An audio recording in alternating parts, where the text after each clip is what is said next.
কেশিয়ারিতে road show না করেই ফিরলেন নীতিন নবীন। অস্বস্তিতে বিজেপি শিবির। পশ্চিম মেদিনীপুর জেলার কেশিয়ারি বিধানসভা কেন্দ্রে বিজেপি প্রার্থী ভদ্র হেমব্রমের সমর্থনে আয়োজিত রোড শোয়ে অংশ না নিয়ে ফিরে গেলেন দলের জাতীয় নেতা নীতিন নবীন।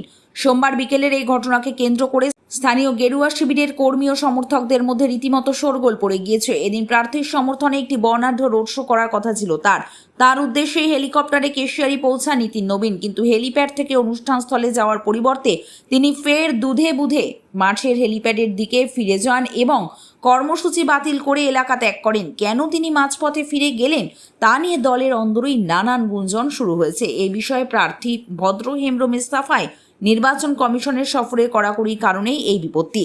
তাদের দাবি ছিল বিকেল 4:30 পর্যন্ত প্রচারের অনুমতি, কিন্তু কমিশন 3:30 পর্যন্ত সময়সীমা বেঁধে দিয়েছিল।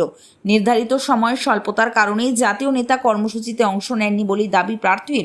তবে স্থানীয় সূত্রে খবর, দুপুরে প্রচণ্ড রোদে জমায়েত আশানুরূপ না হওয়ায় তিনি কিছুটা অনাগ্রহ প্রকাশ করেন। প্রার্থী নিজেও পরোক্ষভাবে স্বীকার করেছেন যে চড়া রোদের কারণে ভিড় কম হওয়ায় বিষয়টিও অন্যতম কারণ ছিল। ভোট প্রচারের শেষ লগ্নে জাতীয় স্তরের নেতার এমন ফিরে যাওয়া কেশিয়ারিতে বিজেপিকে কিছুটা অস্বস্তিতে ফেলল বলেই মনে করছে রাজনৈতিক মহল। তবে পরে অবশ্য প্রার্থী সহ নেতৃত্বদের উপস্থিতিতে বর্ণাঢ্য সুবিশাল মিছিল সংগঠিত হয় কেশিয়ারি থানার কাছ থেকে সেন্ট্রাল বাস স্ট্যান্ড পর্যন্ত।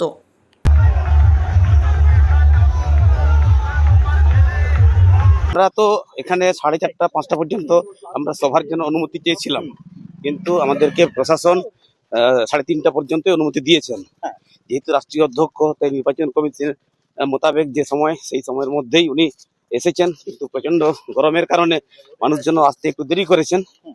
তো প্রশাসনের নিয়ম অনুযায়ী 3:30টার মধ্যেই উনি হেলিপ্যাডে ফিরে আসার কথা, সেই মোতাবেক উনি চলে এসেছেন। তার মানে আপনারা অ্যাপ্লাই করেছিলেন কতক্ষণের জন্য, কত সময়ের জন্য আপনারা অ্যাপ্লাই করেছিলেন? আমরা তো অ্যাপ্লাই করেছিলাম 4:30 পর্যন্ত।